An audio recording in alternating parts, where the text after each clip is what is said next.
Hi guys, and welcome back. Today we have a reaction to Milo Yiannopoulos. Doesn't it sound like a curse word? Yiannopoulos. It sounds like a bad word from a language you don't understand, in my opinion.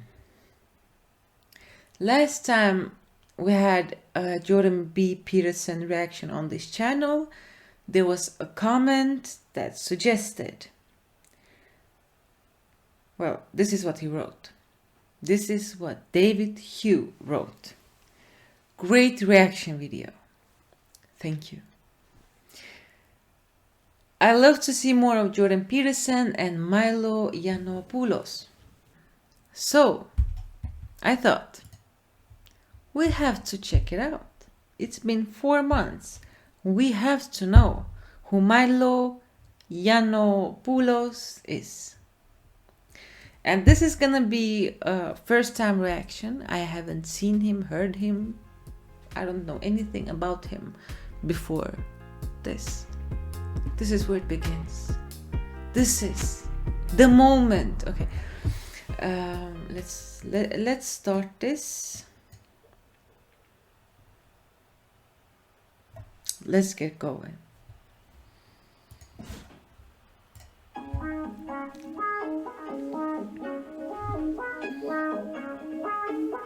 I want to talk to you about Jordan Peterson. Please? I'm enormously pleased for his existence. I'm glad about his existence. I think that it's lovely to see somebody else being successful on territory that we know and love and work in ourselves. I worry a little bit for him because I don't think he sees what's coming for him. But he doesn't realise the fall he's being set up for at the moment, and I'm not sure how well he's going to... Oh, I'm curious. When is this being said? This is from June 2018. So it has been at least 3 years since he said this. And I would have to check where in his career Jordan Peterson was 3 years ago, but you can clearly see how much Jordan Peterson have aged and how tough this journey has been for him. Just check here. Just for a second. Check him here. He has baby face. He has like cheeks and like he looks like a healthy human being. But if you look at his latest or anything from these past 3-4 years, he looks like an ex-drug addict, to be honest. Question, except that maybe you're fortunate and you'll have periods of time where... Like, look at that face, and look at the face, like, let's see, Jordan Peterson.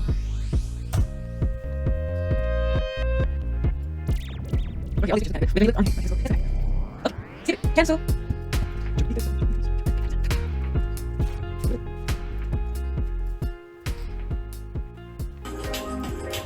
Look, Jordan Peterson is still active. He's still doing his thing, and too bad he's doing his thing with Louder. I'm so tired of this man. He's too much. He's way too much.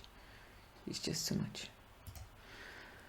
Okay, look at him. I mean, look at him. Look how old he has gotten. But now he's getting his skin color back. You know, there was a period like a year ago. He looked like the ashtray.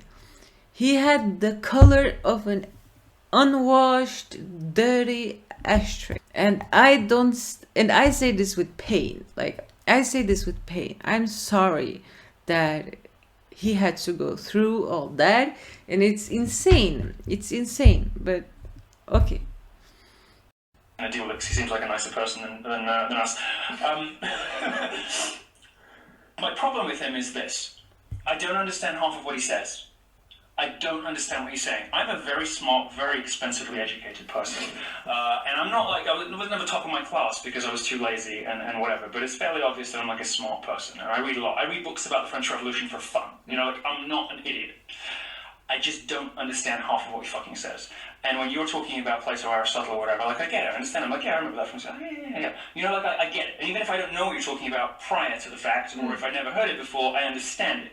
Because you talk about, you know, many of the same issues and some of the same philosophers, some of the same concepts in a way that I get. And I don't know what people are getting from him that they don't get from you, probably nothing, but there's just sort of, help me to understand this the Jordan Peterson thing, because is it just that people are sort of trying to work out what he's saying, and if it's that arcane and mysterious and Byzantine, then it must be profound? Is that something of what's going on? Because I've noticed that happen with other public figures, and I want to couch all this by saying I'm really happy that he exists and I like him, he's great, all the rest of it. No, you Just don't. like, if I don't No, you understand don't. half the sentences. He doesn't like him. No, he doesn't. He doesn't like him. That is not the energy I'm receiving. No. That come out of his mouth. What on earth are the rest of America like getting from this? Well, and you would also be very, very well educated in Christian theology and primary myths and Literally all the stuff he talks about. Yeah, And I have to work really hard to pass the sentences, you know? Sometimes when he's on stage and he's like rambling about some myth or some fairy story or whatever, something about bunnies or whatever it was, and it's like 15 minutes, and I'm sorry, I'm trying, honestly, I'm not saying this to be difficult, I just don't fucking understand the guy. I don't know what he's saying. Do I just not speak Canadian? I don't... As someone who knows both philosophy and Canadian, help me out. What am I missing? Well, so for the philosophy side, you kind of got to, so the reason I always work to try and be as comprehensible as possible is you got to start with your first principles. You To know, great success. Yeah, like, I mean, non-aggression principle and private property rights, free markets, free speech, like all the stuff. It's actually kind of a limited set that you're working with as a philosopher, and that's good. Right. You know, you're kind of working with a limited set. No, and as you a scientist watch a lot too. of your videos, and Yeah. you hear the same phrases because it's that essential toolkit. Yeah. You know, it's your you know, your socket wrench, your spanner, Yeah, your yeah. hammer. Like you're using that core toolkit and applying it to various Yeah, problems. you've got paint and you've got a paintbrush, but it's what you do with it all. So for me, it's all about starting from the first principles and kind of radiating out from there. Mm-hmm. Now, again, I don't know Jordan Peterson's sort of core philosophy as far as that goes, but I've read the book and I still don't know what it is. But the difference between a psychologist in general and a philosopher, I would assume, is that the philosopher's starting from first principles and working out from there, and anything that doesn't conform to those first principles is something you need to criticize or reject and so on. And a psychologist, of course, is starting with a lot of data, a lot of studies, a lot of self-knowledge, and some of it is fairly goopy as a whole. But you know, it's. This is going to sound like I'm shitting on the guy. Yes. And I love that he exists, but But you kind of feel the energy already. You know, it's like, I don't like this person. Could you help me to understand why I don't like this person? Could you help me understand why I hate this person, but other people seem to like this person? That Jordan B. Peterson is hard to understand and that he complicates his answers. That is something I have heard from other people and other reactions, but I don't know if I necessarily agree, because I have such limited English knowledge or knowledge in the English language.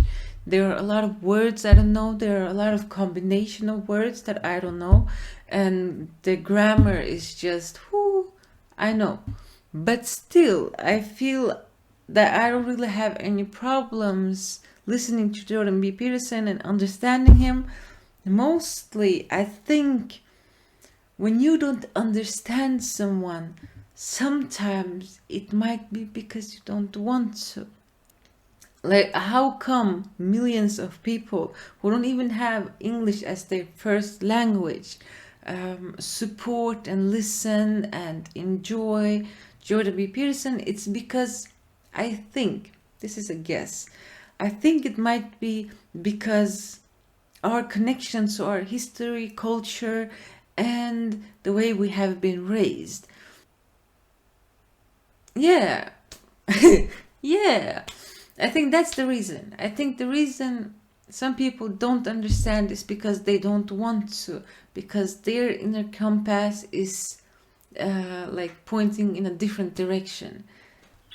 I like Camille Paglia, for instance, who is able to stitch together literary references with psychological insight, with sociology, with political history. She's got one of those minds that can draw from ancient Greece as effortlessly as it draws from 1960s second wave radical feminism, and say something interesting with those components. She can remix and reimagine them and present them in a way that you need to understand all the references, which sometimes is hard work.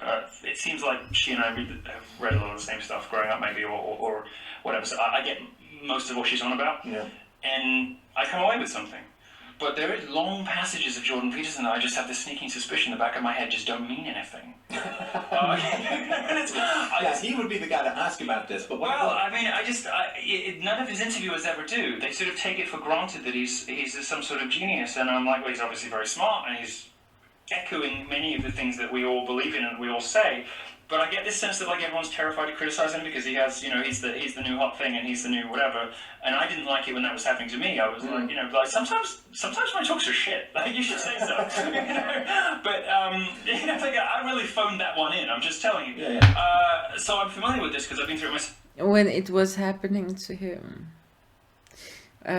is he really as famous as Jordan B. Peterson? I have to skip the B. I don't know why I keep saying Jordan B. Peterson. It's enough to say Jordan Peterson. Okay. I don't like this dude. I don't like him. I don't know why. I don't like his earring. I don't like his hair. I don't like the way he moves his hands. But mostly, I just don't like the way he speaks. And his teeth are ridiculously white. But I watch my college talks back and I'm like, I know what I'm talking about, it's coherent. Yeah. And I don't always understand what the hell he's saying. Well, I think so. I think the appeal. There are 10-page stretches where I just don't know what the fuck he's saying. I think that the appeal for a lot of people, and he's got a lot of appeal to young men, and young men who've grown up in particular without a father. They're kind of looking for someone to tell them what to do. Now, I have always, in my conversations with people, resolutely avoided telling people what to do because the whole point of philosophy is you think for yourself in first principles and you are empowered to make your own decisions. So not telling people what to do. Psychologists rarely control themselves in that way. Well, it is very tempting. It's 12 rules. It's things that you should do. By necessity prescriptive. So there is a prescriptive element. Now, there is a thirst for that. And maybe that's a stepping stone to get to really, really thinking for yourself. And I'm not saying he doesn't encourage that, but that's been my sort of thing from the very beginning. Don't tell people what to do. Just give people some ways to think about things. The rules all basically boil down to be nice. Here is the thing.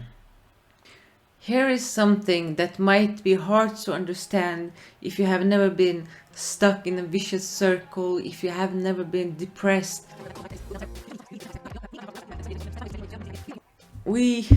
Long story short, for someone who is stuck, for someone who feels lack of control over themselves and just don't know what to do, the step-by-step guide for how to act, which steps to take, and how these minor things that seem minor in our everyday lives can affect the bigger processes of our lives.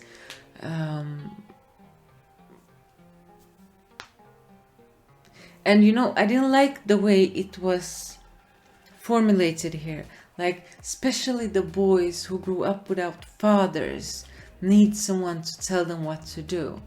It's not really correct, but people in all of times, father or no father, mother or no mother, have always been looking for a true leader. And it doesn't matter in what aspect. If you're a leader of your family, if you're a leader of your tribe, if you're a spiritual leader, if you're a workout leader, you're a trainer, people always look up to someone who seems to know more than you and who can tell you that doing this and this will give you this result, instead of saying, you have to think like this, you have to think like that, which is also important part. But some people need the manual. Some people need to be explained every step along the way. this and this and this is what you're supposed to do. It's just like some people don't even need education to be great actors or screenwriters or musicians, but other people need the education for that. I mean, you know, the 12 all basically boil down to be nice, don't they? I mean, you know, he seems to be advocating for a sort of educated kind of compassion. Well, but be nice is the whole Christian question, right? Is it an eye for an eye, or is it turn the other cheek, right? And, Right. You know, I mean, the his be theology nice. seems very muddled. No, I just Muddled. I'm sorry, but like, you know, it's like sometimes he'll say like, you know, whether it's Feuerbach or whatever, and I'll be like, yeah, that's what I read. And sometimes he'll throw a name in, and I'm like, don't know where that is, but you know, Yeah. it just seems a bit muddled.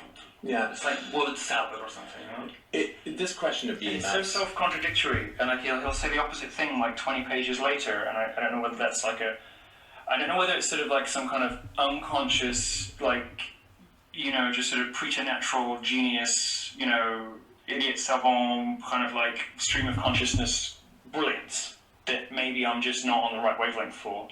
Or whether it's a hedging technique so we can have it both ways. I don't know. I don't want to move on to other subjects. Let me just say this. It As soon as I've got you in the studio today, I just want to ask somebody who I know will have had some of these questions. It takes a certain amount of just annoying, frustrating mental rigor to say, I'm not going to contradict myself. Now, again, psychology is not necessarily working from the same first principles. There is a multiplicity of consciousness that is accepted in psychology. Some people call it the internal family systems therapy. Some people call it alter egos. So you can accept that you can have multiple perspectives in psychology, and that's part of your self-knowledge. You know, I both love this person and I don't like this person at the same time. You can have that kind of complexity. How I feel about Jordan Peterson. Philosophy doesn't allow you to do that, though. It's like mathematics. You can't contradict yourself. Yes. So I'm just coming from a different place as far as all that goes. Yeah, I don't know. You know, when he emerges into coherence, I find little to disagree with. But there's so much that is not coherent, and so much that just seems impenetrable, like jargonic to the point of like being indistinct. I'm obviously not a philosopher, or I might be a hobby philosopher.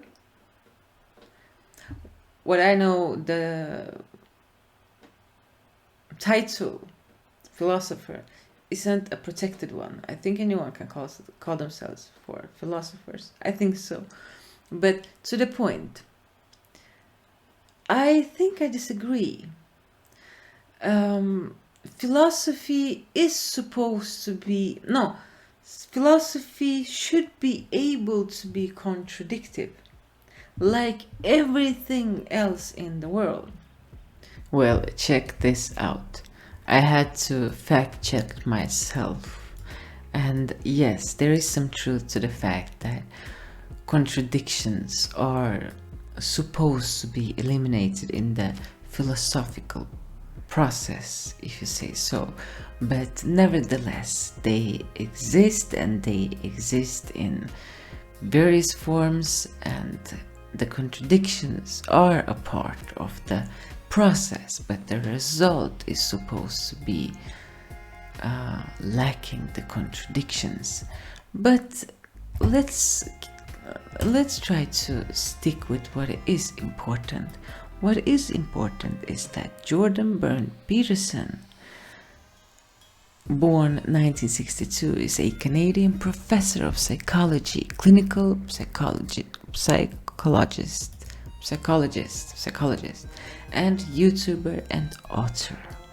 Nowhere does it say on this reliable page of Wikipedia that he's a philosopher. It says bachelor degrees in political science, the PhD in clinical psychology, but nothing does it say about him being a philosopher.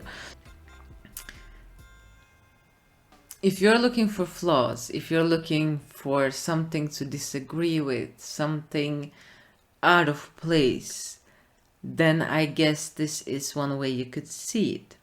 But I think very often things can be seem contradictory even though they are not. Sometimes it's just a different perspective. Sometimes it's just a different approach on the same situation. Distinguishable from, from Lacan, Derrida, and from, some of the pseudo philosophers of the French tradition who, just there's very little once you unpick all the games. Once But you pick it also, up, he's moving. Sorry to interrupt, but he's moving from speaking to students and peers. It's undergraduates. I don't. Oh, you mean the courses that he's given undergraduates? The way he speaks is surely more understandable to me than it is to some 20-year-old who's never heard any of this stuff before. And I'm not blowing smoke just because you happen to be in studio, but I'd sooner have a teacher. I'd sooner have a teacher I understand than a teacher I don't, even if the teacher I don't was more brilliant. Anyway, I'll move on because I don't want to spend the whole. I don't know what I think about this person because I don't. Yes, you do. Come on. says. Come on. You passive aggressive little. I don't like him. Yeah. And he doesn't like Jordan B. Peterson. What did he say? I'm glad that he exists. That's what I say about Cardi B. I don't know why. I'm just glad that she exists. I like the way Kill somebody that doesn't have a weapon on them, you go to jail. You know what? If I kill somebody, I gotta go to jail. Yeah. You gotta go to jail too. Yeah. Oh boy, did she just make a bird noise? This is gonna tank my campaign. Okay, I'm firing someone for this. Okay. It's unusual for me to be in that situation because I can read, I can fight my way through, Kant or whatever, and maybe with some notes and references and someone on the phone and get there, Yeah. Like I'm like, oh, okay, and even if 10 minutes later I've sort of forgotten it and I can't remember what I understood when I read it, like I get there, and I just can't get there with him. Like I just can't. It is tough because when you Grab hold of him and understand what he's saying at any one moment with any reliability. when you're smart and educated and you can't understand what someone's saying, it could be because they're a stone genius, or there's an alternative explanation. And I think that's where you Standard still deviation explore. in one. He thinks that's what he's trying to say. How long into the conversation did it take you to understand that little Milo, the curse word, does not like Jordan B. Peterson and considers him to be anything else but a genius? He says it like he might be a genius. Well, I guess that was it. And guys, before we quit for today, I want to thank all the new subscribers. Thank you. I want to thank the old ones. Thank you for sticking around, for staying here, even though I'm so unstable with my uploadings, even though I'm so unregular, and I would have to make a video about path of least resistance and all the BS that surrounds it to explain the last year of my life. I might do it. Anyways, thank you for sticking around. And yeah, you could give me your opinions on Milo the Curse Word and Jordan the Peterson.